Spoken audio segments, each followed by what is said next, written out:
Sabahınız xeyir, telesəhər izləyirsiniz və bir daha xatırladım ki, bugün gecə saat 1 radələrində Ermənistan ordusu ikinci böyük şəhərimiz Gəncəni yenidən raket ateşinə tutdu və dağıntı var, 20-yə yaxın ev dağılıb, 13 nəfər vətəndaşımız dünyasını dəyişib, dünyasını dəyişənlər arasında uşaqlar da var və 40-dan çox yaralımız var. Onu da qeyd edeyim ki, Fövqəladə Hallar Nazirliyinin əməkdaşları hazırda hadisə yerində axtarışlar aparırlar və Fövqəladə Hallar Naziri General-Polkovnik Kəmaləddin Heydərov və Respublikanın Baş Prokuroru Kamran Əliyev də hadisə yerindədir. Biz isə mövzumuzu davam edirik. Ermənistan ordusunun bu hərəkəti müharibə cinayətidir və bütün dünyanın gözü qarşısında bu cinayəti törətməkdə davam edir. Elə mövzumuzla danışmaq üçün, mövzumuz barəsində danışmaq üçün hüquq üzrə fəlsəfə doktoru, Slaven Universitetinin dosenti, ehtiyatda olan polis polkovniki və Qarabağ müharibəsi veteranı Sadir Məmmədovu studiyamıza dəvət etmişik. Sabahınız xeyir, xoş gəldiniz. Sabahınız xeyir olsun. Bəli, bugünkü gün təbii ki biz gündəm Gəncədir. Çünki Gəncə artıq ikinci dəfə düşmən tərəfindən raket ateşinə tutulur və neçə yaşayış məntəqəsi, yaşayış binaları dağıdılıb. Təəssüf ki, həlak olanlar var. Allah hər birinə rəhmət eləsin. Yaralılara biz tezliklə şəfa diləyirik. Siz də ümumiyyətlə, Sadir müəllim, hərbçisiz və maraqlıdır ki, ümumiyyətlə hərbdə də necə deyirlər, müharibənin də qayda qanunu olur. Bəli. Amma Ermənistan tərəfi görür ki, düşmənimiz o qayda qanunlara da əməl etmir. Nə müharibəni haqla aparır, nə siyasi masada olan qayda qanunlara riayət edir. Heç bir halda, belə deyək, adekvat addımlar görə bilmirik. Bu törədilən hadisələrə də biz hərbi cinayət adlandıra bilərikmi? Terror adlandıra bilərikmi? Bəli, çünki Azərbaycan Respublikası Cinayət Məcəlləsinin 214-cü maddəsində terrorçuluq maddəsi var ki, hansı ki, terror cinayətlərini təsbit edir.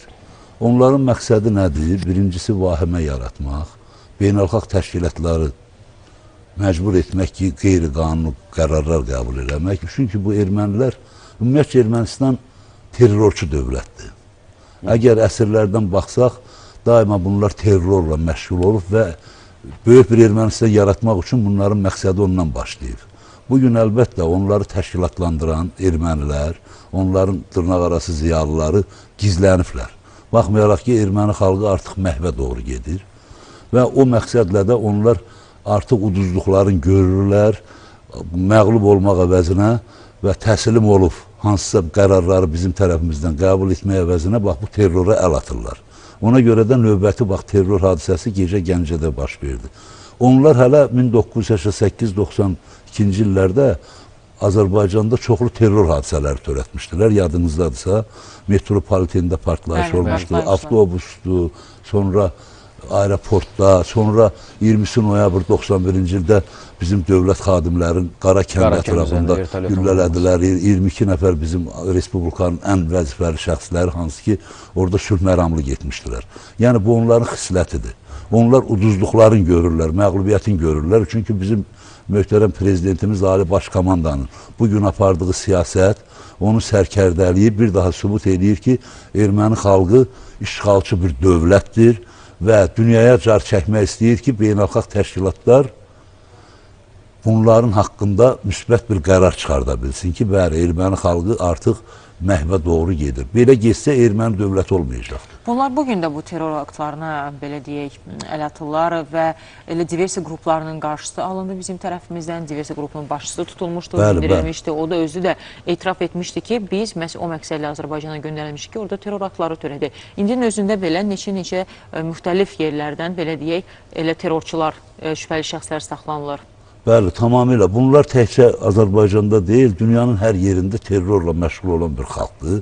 Əgər yadınızdadırsa, bunlar hələ 32 nəfər türk diplomatın qətlə yetirmişdilər terror vasitəsilə.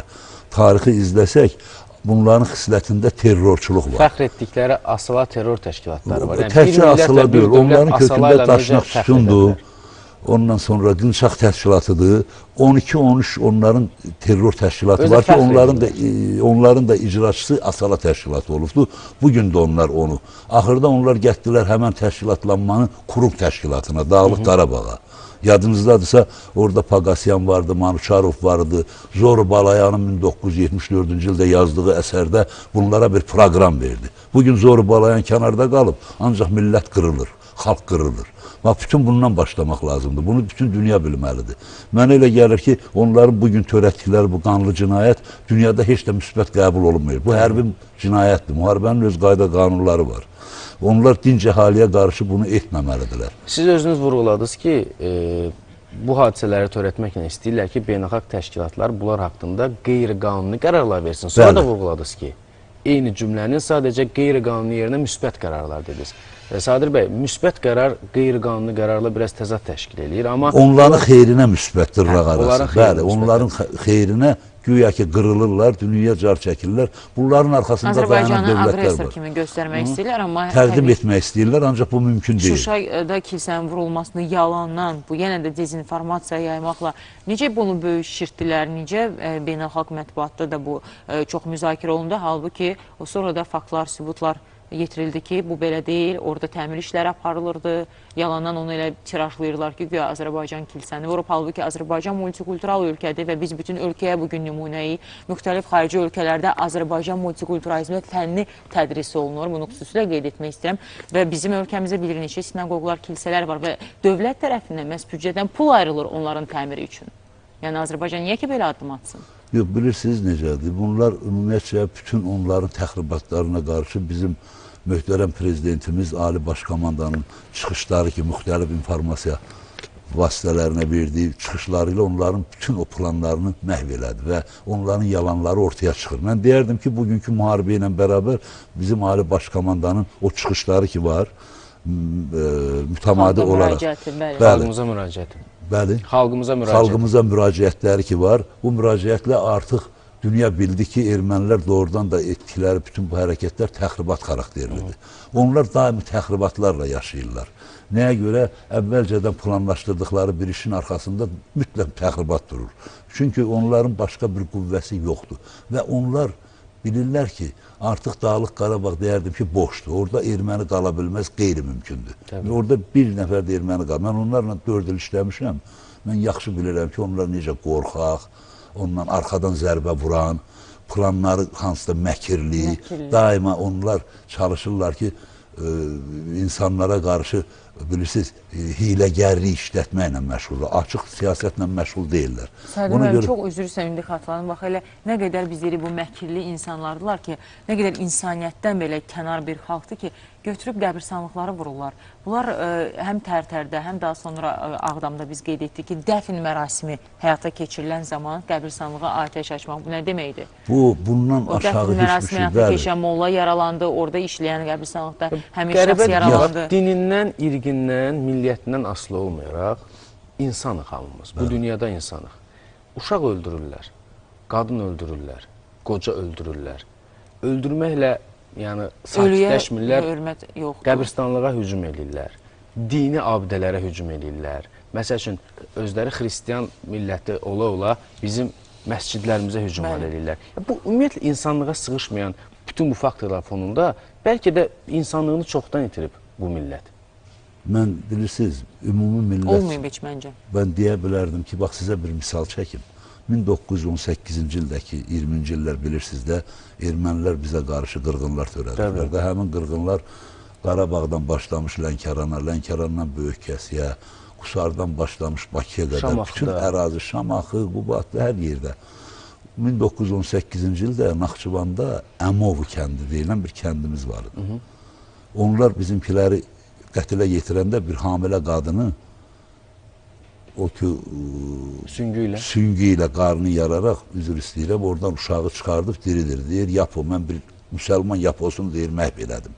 Bu qədər əzazil, bu qədər qəddar bir millətdir. Onların psixologiyasına girir. Bəli, sosial şəbəkələrdə bir erməni Aşotyan adlı paylaşmışdı. Bizim Gəncədə yaralanan uşaqların, körpələrin şəkillərini paylaşıb yazır ki, biz Ermənistan o xalq olaraq güclüyük, yenə biz qalib gəldik. Və yaralı körpə uşaqların şəklini paylaşır. Siz özünüz də veteranısınız, Qarabağ müharibəsi veteranısınız və döyüşmüsünüz və özünüz də Ağdamlısınız və bilirik ki, sizin doğulu boya başa çatdığınız rayon özü 6000 şəhid verib. Birinci Qarabağ müharibəsi 6775 çox şəhid verib və orada da həmin dövrdə döyüşən oğullarımız var idi. Bu torpaq uğrunda canından keçən, Bəli. bu qanı bu torpağa tökən oğullarımız var idi. Mən istəyirəm 1-ci Qarabağ savaşını xatırlayaq ki, siz döyüşdüyünüz zamanda yəqin ki, erməni kəndlərində sizin də qarşınıza erməni qadını, uşağı çıxırdı. Bəli. Azərbaycan əskərinin humanizmi illərdir var da, bu bizim babalarımızdan gələn Tamamilə ənənədir. doğrudur. Bir də onların bizim Qaradağlıda, Xocalıda törətdiyi faciələr var da, yəni. Bəli, Göz bax mən görə görə. deyim ki, mənim gözümlə gördüyüm Ağdərənin özündə mən Ağdərə polis şöbəsinin rəisi də olmuşam. O birinci dəfə 92-ci ildə alınanda birinci rəis idim. Onların əsirlərinə belə bizim xalqımız tərəfindən haradasa bir imkan vermirdik ki, onlara hətta belə toxunalar və hətta təhqir eləyələr. Yadınıza düşürsə 1991-ci ildə bir Ümid adında bir tədbir keçirildi, pasportlu rejim. 725 erməni tutuldu. Həmən ermənilər pasportlu rejim haqqı, onlar təşkilat komitəsi idi. Hətta həmən ermənilər bizdə türmədə saxlanılırdı. Şuşa türməsində saxlanılırdı, sonra Şahbulaqda saxlanılırdı. Onlarla rəftar o qədər diqqətli idi ki, çünki hər dövrün öz qayda qanunları var. Müharibənin də öz qayda qanunları var. Ancaq bugünkü ermənilərin etdiyi hərəkətlər ancaq vəhşilikdir. Onların beynində bir psixoloji çatışmamazlıq var. Mən sizi inandırım ki, mən onların içərisində çox olmuşam. Danışırdılar səninlə çox mehriban, ancaq sonra yoxlayırdın ki, o artıq həmin kurungun üzvüdür və orada-burada terror törədir, silah topalayır. Bu günləri bu hadisə ki var, Gəncə hadisəsi, onu törədən, ona şərait yaradan, onu maliyyələşdirən 214-cü maddənin ikinci hissəsində yazıbdır. Onları maliyyələşdirən dövlətlər də məsuliyyət daşıyır. Elə maddələrdən danışmışkən, mən istəyərəm beynəlxalq təşkilatlara nəzər yetirək. Düşünün ki, bu hadisə, Gəncədə baş verən hadisə, ya üzv dövlət fərqi yoxdur, ya da Avropanın istənilən bir məkanında, bir şəhərində baş verir. O zaman ATƏT-in Minsk qrupunun ora münasibəti necə olacaqdı? ATƏT-in münasibəti nə olacaqdı? BMT-nin Təhlükəsizlik Şurasının münasibəti nə olacaqdı? Bildiniz necə? Yəni, və Gəncədəki hadisəyə hələ də susurlar. Bax, fikir verin, Fransada yadınıza düşür, 11 nəfər həlak olmuşdu, necə qərarlar qəbul edir. Görün, ATƏT-in Minsk qrupunun üzvləri kimdir? Erməni dövlətini yaradan dövlətlərdir. Fransa, İngiltərə, Rusiya. Bu ermənilər hardan yığışdılar? İrandan, oradan, buradan topalandılar və bizim o ərazini verdilər. Ermənistan bugün başa düşmür ki, onların özünün dövləti təhlükədədir. Bu hərəkətlərlə onların sonu ola bilər. Bəli, elə sonu olacaq da, çünki layiqli cavabı veriləcək. Elə Gəncədə törədilən bu hadisələrə, bu cinayətin də cavabı veriləcək ki, bilirik, bugün də raket atəşinin tutulması nəticəsində Gəncənin yaralananlar da var, həlak olanlar da var. Yaralıların vəziyyəti ilə bağlı bir süjetimiz var. Sadə müəllim, onu izləyək, ardınca söhbətimizə davam edəcəyik. Gecə saat 1 idi, yatdığım yerdə birdən gürültü qopdu. Ayna qapağımız çıxdı, belimə töküldü, başıma şüşə girdi. Elə skor ilə gəldim buraya, belə. İndi necə səhətinizi sevirsiniz? İndi normal idi, pis deyil. Sizdən başqa kimsə var idi? Yoldaşım idi, ona heç nə olmuyor. Bir anda oldu hər şeylər. Evin ikinci mərtəbəsi tutdu. Çıxdım, heç necə çıxdığımı da bilmirəm. Düşəndə çölə gördüm, elə evin qabağı bütün hər yer dümdüz. Heç nə də görsəm bir, hər yer qıpqırmızı toz idi, nə idisə. Nə yaralar ağlıca? Onun başım çapılıbdı, əlimin vətəri qopub, bir də ayağım yaralanıb. Təxminən şöbəyə gecə axşam 1 radələrində 30-a yaxın müxtəlif bədən xəsarətlərindən xəsarət alaraq gətirilmişdir. Xəstələrə lazımı cərrahi travmatoloji tədbirlər görülmüş və ambulator müalicəyə buraxılmışdır.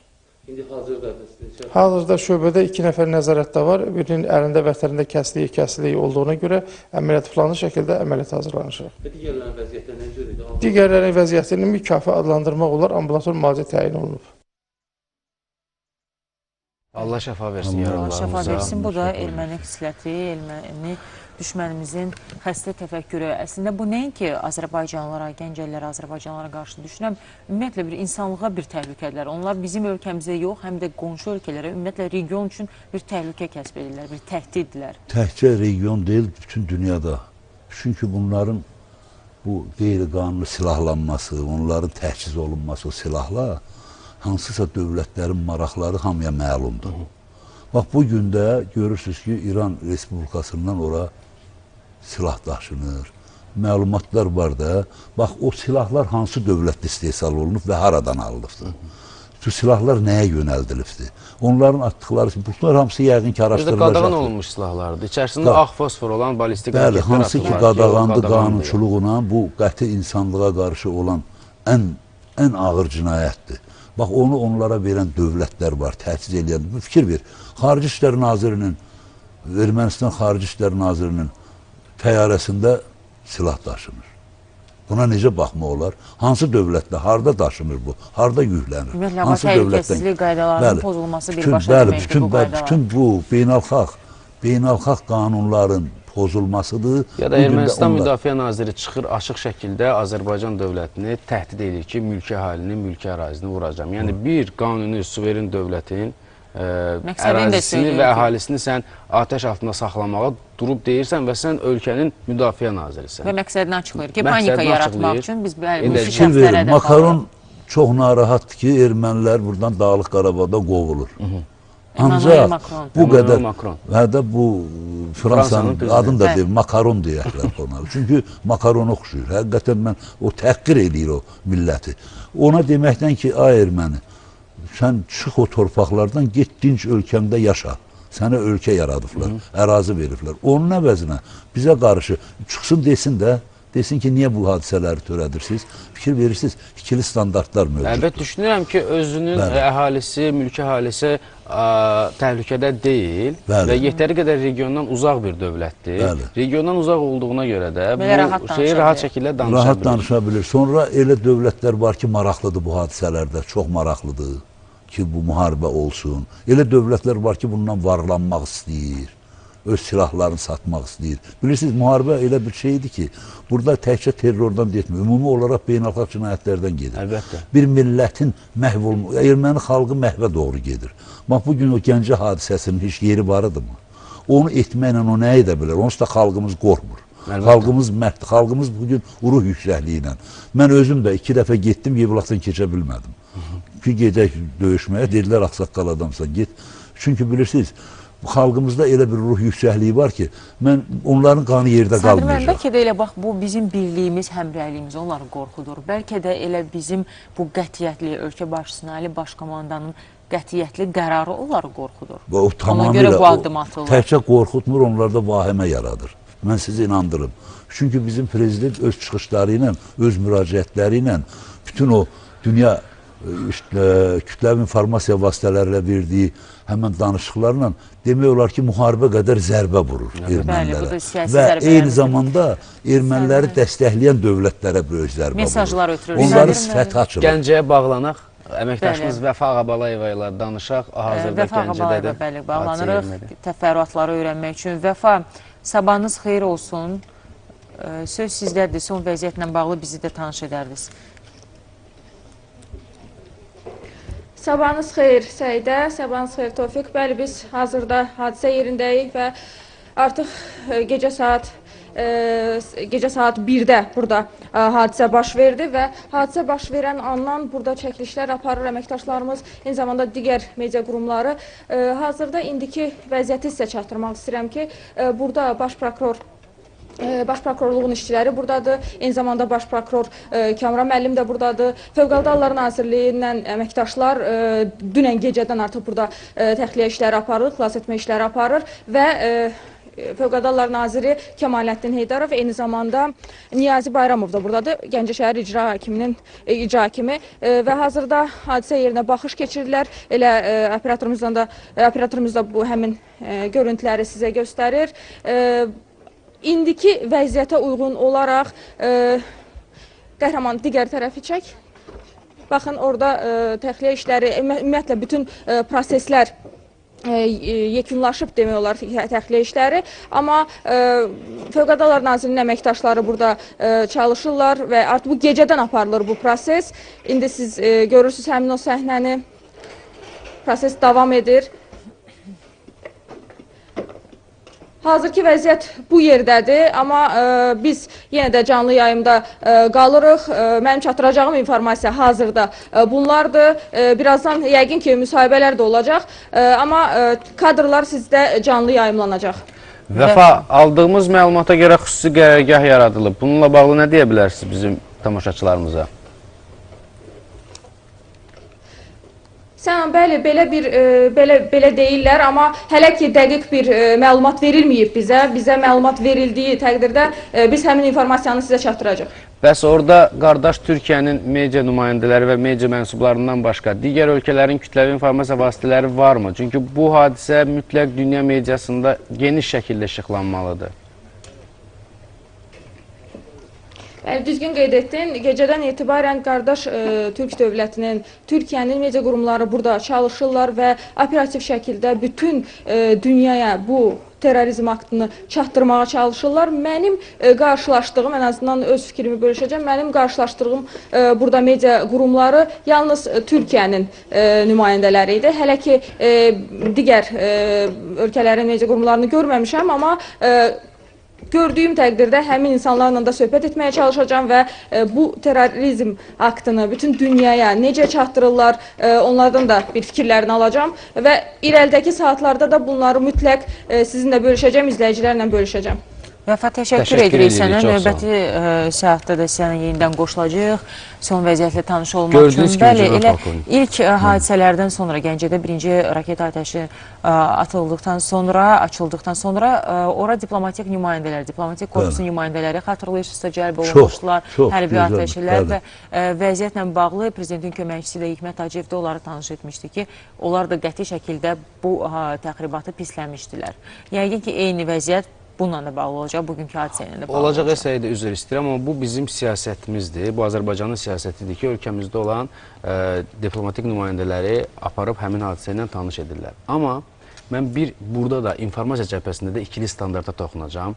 Bu hadisə, yenə deyirəm, başqa bir ölkənin arasında olsaydı, artıq orada bəlkə də bir 10 ölkənin media mənsubları gəlib və bunu öz ölkələrində eyni zamanda bütün dünyada işıqlandırırdılar ki, bax, belə bir hadisə baş verib. Gəncədə o ilk dəfə hadisə baş verəndə heç bir xarici mətbuat orqanında bununla bağlı məlumat yayınlanmamışdı. Yenə də qardaş Türkiyə bizim yanımızdadır. Çox sağ olsunlar, işıqlandırırlar, amma digər böyük dövlətlərin böyük mətbu orqanları var ki, onlar Azərbaycan əleyhinə istənilən hadisəni işıqlandırmağa can atırlar, amma bu hadisəni işıqlandırmırlar, susurlar, ümumiyyətlə yazmırlar. Sən əgər xəbər hazırlayırsansa, həm saytda olsun, qəzetdə olsun, televiziya və radioda olsun, xəbər xatirinə olsa belə bunu deməlisən. Çünki Azərbaycan televiziya və radioları, eyni zamanda kütləvi informasiya vasitələri hər hansı dünyanın bir şəhərində kilometrlərlə uzaq, minlərlə kilometr uzaq bir şəhərdə, nə bilim, qəsəbədə hadisə baş verirsə, operativ şəkildə bunu məlumatlandırırıq və oxucularımıza, dinləyicilərimizə, izləyicilərimizə çatdırırıq. Amma yenə də dünya mediası susur. Beynəlxalq təşkilatlar bir yana mediada susur. Bunun səbəbləri var. Əlbəttə, bax, o bizim ki, bütün səfirliklər ki, orada iştirak elədilər. Bu çox böyük bir tədbir oldu. Çünki dünya bilməlidir. Bizim başımıza gələn bu əhvalatların kökündə informasiyanın yayılmaması olubdur. Təbliğat getməyib. Lakin, bax, görürsünüz, bizim möhtərəm prezidentin özünün çıxışlarıdır, bu cür tədbirlərdir, artıq dünyaya bəyan eləyir. Onların isə burada iştirak eləməməyi, o xristiyan dövlətlərinin, onların məkirli, o daxilində olan bir xristiyanlıq hissiyatı var, təəssübkeşliyi var, bilirsiniz. Burada səbəblərdən biri də budur. Bir də ermənilər bilirsiniz ki, məsələn, əsasən Rusiyanın kütləvi informasiya vasitələrində hamısında ermənilərin nümayəndələri var. Mən özüm bir neçə dəfə yazılar göndərmişəm. Mənim yazılarımı çap eləməyiblər. Sonra öyrənmişəm ki, orada redaksiya heyətinin tərkibində erməni redaktoru var. Bütün bunlar hamısı şərtdir.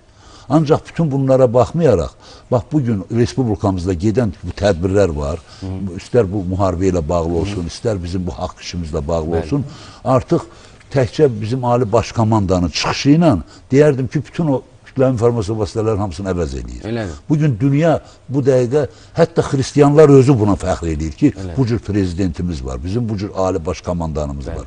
Bax, bu hamısı informasiya müharibə ilə, döyüşlə bərabər bir şeydir. İnformasiya müharibəsi, mən deyərdim ki, silahlı müharibədən çox güclüdür. Əlbəttə. Ona görə də onların gəlməməsinin səbəbləri, deyirəm sizə ki, orada bir xristiyan xisləti var. Bax, Türkiyədən başqa kim var? Amma Türk qardaşlarımız, hələ 19-cu əsrin sonunda, 20-ci əsrin əvvəllərində də Türk gəlib bizi xilas edib. Siz 19-cu əsrin sonu 20-ci əsrin əvvəllərinə toxundunuz. Mən sizə istəyərdim ki, yaxın keçmişə toxunaq. Məsələn, sizdən əvvəlki qonaqla da həmin mövzu müzakirə etdim. Bir daha toxunmaq istəyirəm. 1988-ci ildə Azərbaycanın bu münaqişədə verdiyi ilk şəhid 2 Ağdam sakini olub, Bəxtiyarla Əli. Onlar da mülki vətəndaş olublar. Həmin dövrdə də Sovet hakimiyyəti onların şəhid olması ilə bağlı, yəni həlak olması ilə bağlı xəbəri dünyadan və Sovetdən gizlədib. Bildiniz necə? Sovet hökumətindən gizlədib. Yəni davam eləyir. Bəli, 22 fevral 1988-ci ildə 2 şəhid Ağdam cəmaatı və eləcə də qonşu rayon Ağcabədi, Bərdə, Gəncədən millət hamısı yürüyüş təşkil elədilər. Əskəranda oldu həmin Əskəranda həmən o adamı Cəbi adında pivə zavodun yanında güllə ilə onları qətlə yetirdi. Quliyev Bəxtiyar və Əliyev Hacı. Hacıyev Əli. Həmən Cəbini mən tutdum. Mən o vaxtlar Daxili İşlər Nazirliyində işləyirdim. Həmən Cəbini Əskərəndən gətirdim, verdim Maydaniyuk Karl Konstantinoviç vardı. SSR Baş Prokurorunun xüsusi işlər üzrə müstəntiqi. Həbs elədilər, apardılar. Ay yarımdan sonra onu azad elədilər. Dedilər ki, yox, o əgər güllə atmasaydı, bu 2 nəfər qətlə yetmiyor, fikir verin, motivirovkaya baxın. Bu əgər vurulmasaydı, cəmaat gedəcəkdi, orada toqquşma olacaqdı, daha çox insanlar həlak ola bilərdi. Uşaq bağça. Bax, belə gətirdilər 1988-ci ildən çıxartdılar. Bax, 32 il əvvəl olan hadisə, siz öz 22 fevral 1988-ci 32 il sonra 2020-ci ildə yenə canlı şahidisiniz ki, xislət bu millətdə dəyişməyib. Yəni Xocalı bələdiyyə soyqırımından sonra mülki əhaliyə necə atəş açıb qətlə yetirmişdilərsə, uşaqlar, eyni şəkildə də qadınlar. bugün uşaqlarımız saydı, dedi mənim həmkarımda demişkən, qadınlar, yəni ordu ilə birbaşa döyüşə qorxurlar da. Birbaşa bizim hərbiçilərlə qarşılaşa bilmirlər. Bəli. Və məhvə doğru gedirlər. Mən azdan çoxdan bilirəm oranın reliefin. Çox mürəkkəb relief var. Ancaq buna baxmayaraq, bəli, təbii istehkamdır, biraz da quruflar. Çünki onlara şərait yaratdılar. 26 il onlar ancaq istehkamlar quruflar. Özə deyirlər, biz müharibə istəmirik. Böyük dövlətlər bunu başa düşmür ki, onlar üçün Minski qrupu hansı şəraiti yaratdı? Bax, bu şəraiti yaratdı. Onlar silahlandılar.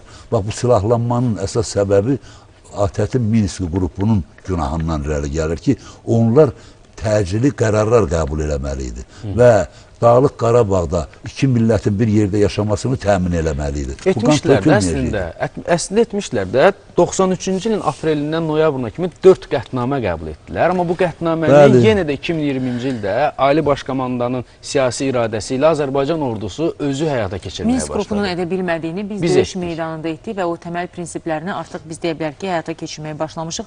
Elə ən son aldığımız məlumata görə də Sadir müəllim, elə hal-hazırda da düşmən tərəfi Tərtər, Ağdam, Bərdə və Ağcabədi istiqamətlərini atəşə tutur. Ağır artilleriyadan yenə də mülki obyektləri, mülki şəxsləri hədəfə alırlar. Mən ötən gün elə Vladimir Solovyovun proqramını izlədim. Orada bizim dəyərli yazıçımız, yəni ki, siz də baxdınız, Çingiz Abdullayevin də çox dəyərli fikirlərini səsləndirdi. Həm 60 minutda, həm də daha sonra Solovyovun da verilişində.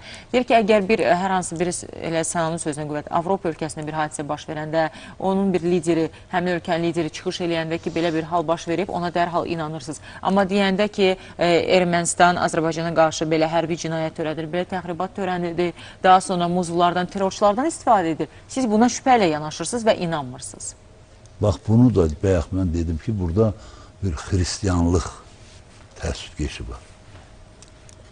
Bütün onlar Ermənistanı bilirsiniz, bir çox dövlətlər, ən böyük dövlətlər ki var, adlarını çəkmək istəmirəm, onlar bir terrorçu dövlət kimi saxlayırlar.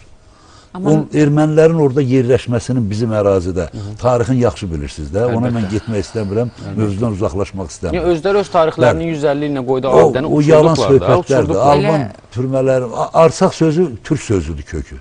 İndi onlar onu dərk eləmir, özlərini gətirib çıxardıblar ki, arsaq, arsağın kökü sözün, arsaq bu türk sözüdür. Türk mənşəlli sözdür. Hələ ki, onu başa düşmürlər. Mən deyim, onların təfəkküründə, mən onlarla işləmişəm. Məsələn, Qarabağ sözünə biz diqqət edirsək. Qarabağın özüdür. Qarabağ deməkdir. Bəli, o xanın Qarabağı, orada gəzmə. Bilirsiniz, mən orada bütün oraların daşını da tanıyıram, çayını da tanıyıram, dağlarını da, hündürlükləri, yüksəklikləri tanıyıram. Sanki mətbuatda işıqlananda mən gözümü Nə qabağına olar cənab gətirdim. polkovnik? İnşallah rəşadətli ordumuz o torpaqları işğaldan azad edəcək. Biz buna Kitabda dediyi inanırıq. kimi, tanı oğlunun, tanı vətəni. oğlunu vətən. Siz də bizi apararsınız, tanış eləyərsiniz də. Biz Mütləq, görməmişik oraları. mütləq. Siz Adam aparıb bizlə tarixini tanış eləyərsiniz. tanımalıdır. Mütləq. Yeri gəlmişkən elə Kisilyovun verilişindən də öz müsahibəsində ölkə başçı çox gözəl sonda o tarixi faktları tamaşaçıların diqqətinə çatdırdı. Yəqin ki, siz də izlədiniz Sadil müəllim. Hardan başladı, necə ermənilər ora köçürülüb, ümumiyyətlə tarixi o əzəli torpaqlarımız Bəli. barədə Pənahəli xanım Şuşadan Kürəkçay başlaması, bəli. müqaviləsi. Bunların hamısını çox Kürəkçay. gözəl şəkildə bəli.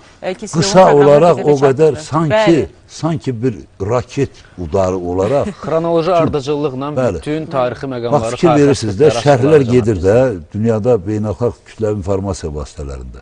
Bizim möhtərəm prezidentimizin bir çıxışı ilə hamısı pux uparaq məhv olub gedir. Bilirsiniz, burada tarix var, fakt var. Faktdan düzgün istiqamət yoxdur.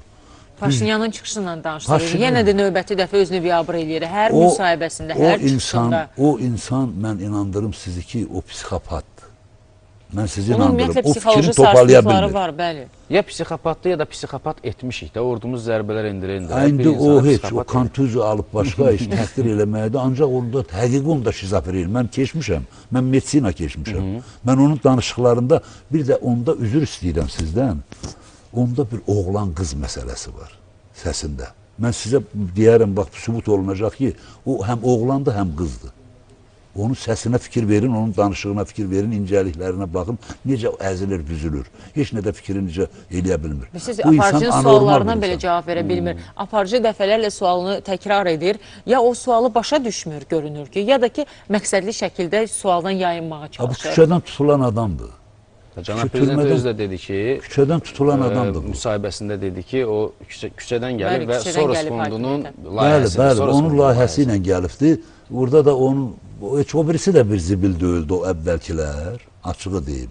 Məsələn, Kriminal rejimi Loğalanmırdı, deyirsiniz yəqin ki də. Sərkisyan, Qarabağ Qaçıryan, klanının demirdi ki, biz kriminal rejimi Xocalını deyirsiniz, törətdik, belə heylə Bəli. filan, vəhşiliklər elədilər də. Xocalda elə hadisələr var, danışdan pusat adamı tükürfəşir. Əlbəttə. Bilirsiniz, bunların hamı, Bugün amma Gəncədə bu- baş verənlər çox da fərqli deyil. Amma indi Körpə burada uşaqlar həlak ancaq olur, ona yaralanır. mütləq göstəriş verən, əmr verən Paşinyan özüdür, müdafiə naziridir.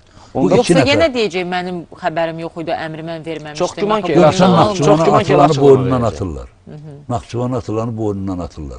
Bəli. Görün bunlar nə qədər hiləgər, aşağılanmış. Belə olan halda da Salim müəllim, yenə də təzadlı məqamlarda o zaman belə çıxır ki, ya Müdafiə Nazirliyi baş nazirə tabe olmur, ya ordu bir nizam, intizam yoxdur, Başı pozukluqdur. əmri o zaman kimdən alırlar onda belə Başı çıxır? pozuqluqdur, başı pozuqluq. Mənəm durmuşam topun dalında, ağlıma verir. Siz görmədiniz ki, onların o istekamlarında nə qədər narkotik maddə Ha, çıxır. Bəli, o, bəli. o var idi, bəli. Narkotik nə deməkdir? Bihuş edicidir, ağlın alandır, bu vəhşilik yaradır, insanda agresiya yaradır. Belə bir xəstə Bax, bu ordu dəqiqə ilə onlar döyüşürük. Qorxaqları iki yolla yəni döyüşə cəlb eləyirlər də. Onlar bir Bəli. ayaqların zəncirliylə ki, qaça bilməsin və bir də ki, yəqin ki, bu psixotrop və narkotik yəqin ki, maddələrdən deyil, bu istifadə eləsinlər. həqiqətdir bu. Bəli, Özdə faktlar İranla bunu deyil. hardan gəlir narkotik Azərbaycanın ərazisinə? İrandan keçir də. Balkan marşrutudur. Düzdür, mən narkotiklə işləmişəm 16 il. Bu məsələləri yaxşı bilirəm. Oradan keçir və onlar onun hesabına. Çünki narkotik qəbul edən insan artıq ətrafını hiss eləmir. Hər bir cinayətə gedə bilir.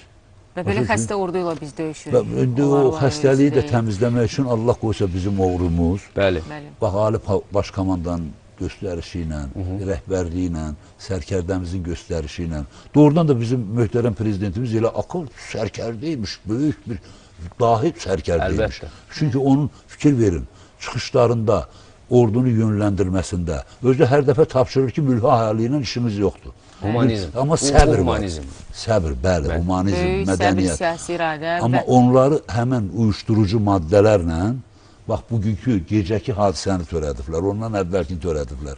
Daima hamısını, o qara kənd var, qara kənd, Çartazın altı. O qara kənd hələ 20-ci illərdə də, 1920-ci illərdə, 18-ci illərdə ora olubdu həmən o cinayətkarların, terrorçuların məskəni. Məskəni. Bax, ora dağılacaq, onlar da çıxıb gedəcək. Mən inandırım, siz orada bir nəfər adam yoxdur. İndi 1-2-3 dənə həmən narkoman döyüşçülər zadlar qalıblar. O da büyün sabağa Bir həll də olmalı. Müdafiə Nazirliyi bir neçə gün əvvəl bir xəbər yaymışdı. Əslində fəxr edici bir xəbər idi ki, Azərbaycan ordusunun rəşadəti və döyüş taktikası nəticəsində iki alay arasındakı rabitə itib və o alaylar hər ikisi bir-birini düşmən zənn edərək atəş açıb bir-birini öldürmüşdülər və Bu birinci belə fakt deyil, dəfələr Yox, olub. bilirsiniz, dəfələrlə olub. Bu İtiriblər artıq koordinatları. həmin ordunun bir-birini öldürməyi Bax, demək. görün nə deyirəm. Həmən o rabitənin itməyin hamısı bizim ordumuz eləyir. Hə də onu deyirəm. Bizim hərbiçilər eləyir. Əlbəttə, bizim o hərbiçilərin Bəli. səyi və döyüşün Bəli, nəticəsində o itirir müşahidə rabitəni. nöqtələrini sustururlar, həmən rabitələri qırırlar. Orada da onlar məlumatsız olaraq bir-birini güllələyir. İndi adın qoyacaqları ki, biz qırmışıq. Bəlkə də orada yüzlərlə bir-birini qırıblar. Çünki bu postdan xəbəri yoxdur. Bir də Əlaqə deyək ki, yoxdur. ordunun arxasında artıq bir komendant bölüyü gəlir ki, o da qaçanları özləri güllələyirlər. Bəli.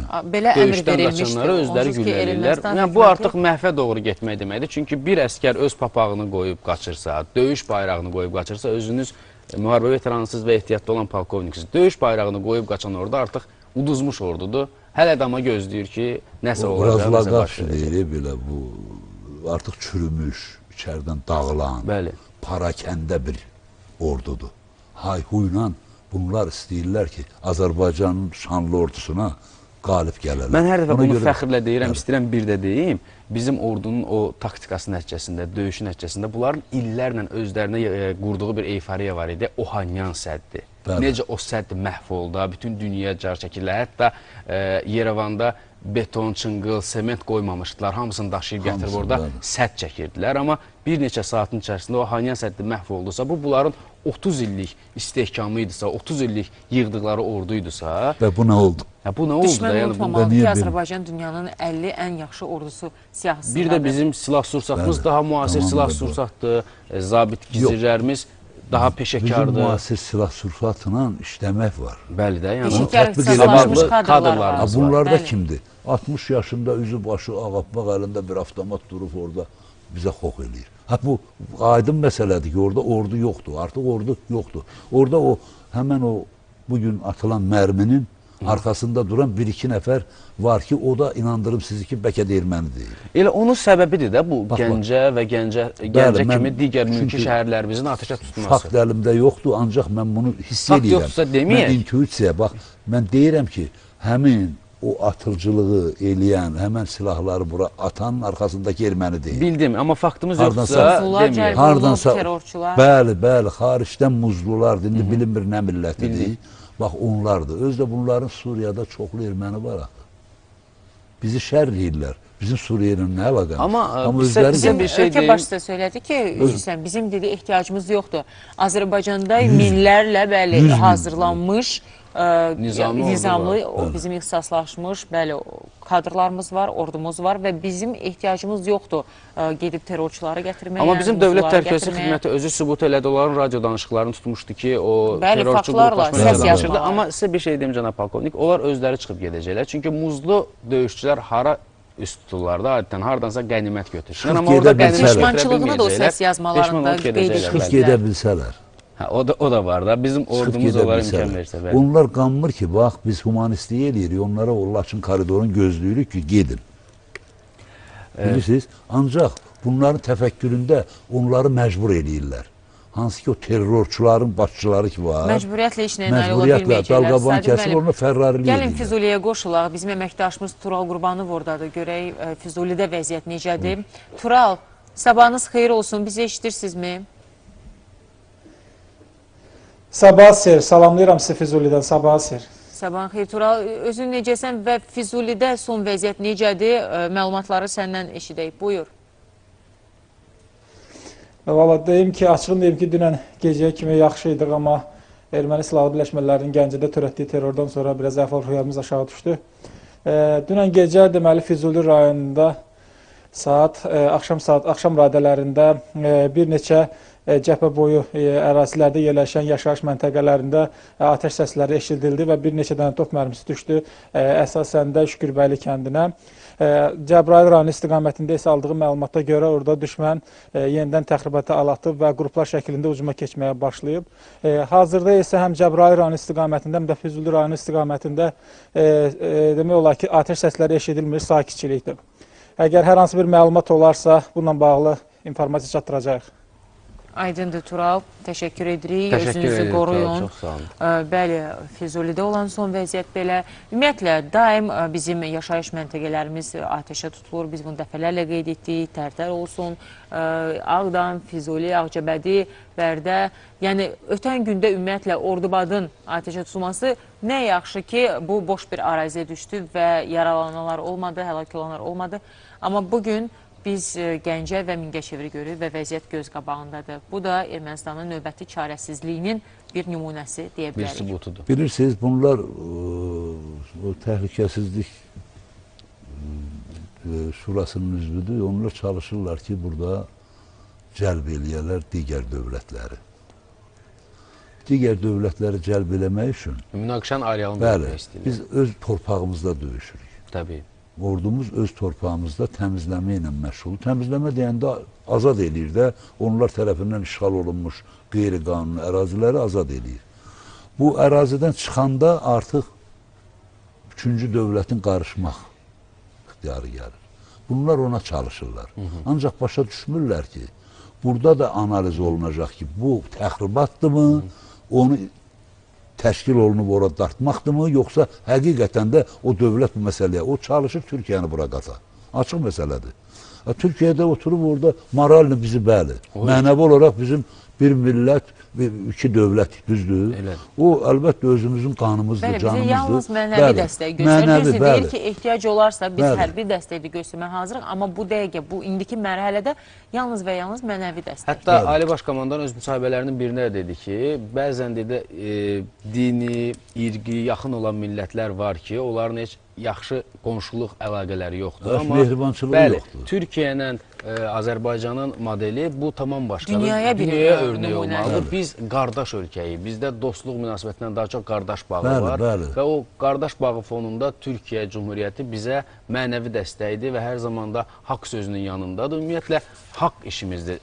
Bizim işimiz haqq işimizdir. Biz öz torpağımızdayıq və erməni əskəri ölmək istəmirsə, rədd olsun mənim torpağımdan. Sənin sözünün bu məqamında da xüsusən mən vurğulamaq istəyərdim. Elə Ermənistanın Gəncə şəhərində o mülki əhaliyə yaşadığı məhəllənin raket ateşinə tutmasına elə ilk münasibət bildirən də məhz Türkiyə Prezidentinin sözçüsü oldu İbrahim Kalın. Öz Twitter hesabında yazmışdı ki, bu qanunsuzluq və qırğınlar qarşılıqsız qalmayacaq. Kim nə deyirsə desin, Türkiyə sona qədər Azərbaycanın yanındadır. Ermənistan elan edilmiş humanitar ateşkəsə baxmayaraq müharibə cinayətləri törədir və Xocalıda olduğu kimi qadın, uşaq, qoca və mülki şəxslər demədən qətl törədir. Tamamilə doğrudur. Bax, fikir verin. Bax, Türkiyənin prezidenti Erdoğan deyir ki, bax, sevgimiz bir, sevincimiz bir, gülüşümüz bir. Bəs bizdə niyə olmamalıdır? Buna xainlik eləyirlər. Bilirsiniz, o ermənilərin xisləti deyil. Təkcə xristiyan, böyük dövlətlərin xainliği tutur. Bax, eyni dinə mənsubuqda İranla biz, düzdürmü? Bəli. Onların bizə olan münasibətinə baxın. Xudafərim körpüsündən ora marşrutlar gedir, işbirliyi yaradırlar, nə bilim, silah daşınır. Amma Türkiyəyə baxın, bizim prinsipə gedərik. Amma cənab prezident açıqladı ki, yəni o yayılan xəbər, elə bir xəbər yoxdur. Yəni heç bir o İran və Ermənistan arasında bununla bağlı. Yəni o sadəcə qonşuluq münasibətləri qurub həm Ermənistanla, həm Azərbaycanla. İndi o İranın öz xarici siyasətidir. Yox, qonşuluq qrupdur. Ancaq burada faktiki olaraq onların bircə dənə quru yolu qalmışdı da. Bunun faktı nətər danmaq olar? Gəlin bunu bilirsiniz. Yəni ki, biz müsəlman... Sadəcə, belə deyə bilərik ki, Səlməm, o Türkiyə ilə bizim olan o gözəl münasibətlərimizi gözü götürməyənlər var ki, və sadəcə olaraq bu münaqişə söhbətini başqa bir istiqamətə döndərmək üçün, istiqamətləndirmək üçün bəli, çalışırlar, amma dəfələrlə də bu da qeyd olundu ki, Türkiyə bizə öz mənəvi dəstəyini göstərir, bizim qardaş, dost ölkəmizdir və Azərbaycanın bugün ordusu elə bir gücə, qüdrətə sahibdir ki, o özü öz torpaqlarını işğaldan azad etməyə qadirdir. Və təbii ki, Sadir müəllim, biz sizə təşəkkür edirik ki, siz bu səhər gəldiniz, bizim studiyamıza dəyərli fikirlərinizi də səsləndirdiniz. Minnətdarıq. Cəbhəyə buraxmırlar, gəldik. Bəli, hələ ki ehtiyac yoxdur. Elə qeyd olunduğu kimi... Mənim kamuflyajım var, özdə o vaxtdan saxlayıram sumkada. Hərbi formanızı. Kim gəlsə məndən maşının arxasındadır. sumkada. Bax, məsələn, getdim mən, Yevlaxdan buraxmırlar. Bizim Kosmos. güclü Çox ordumuz sağ var, olun, biz Səlim bəy. ordumuza Çünki güvenirik. ehtiyac deyil. Siz Bəli. vətənpərvərliyinizi belə bugün nümayiş etdirirsiniz. Müraciət. Haqq sözünü Azərbaycanı çatdırmaqla biz sizə minnətdarıq. İndi isə hörmətli tamaşaçılar, xəbərlərin studiyasına bağlanırıq. Ən son vəziyyətlə ilə xəbərlərin buraxılışından tanışılaq.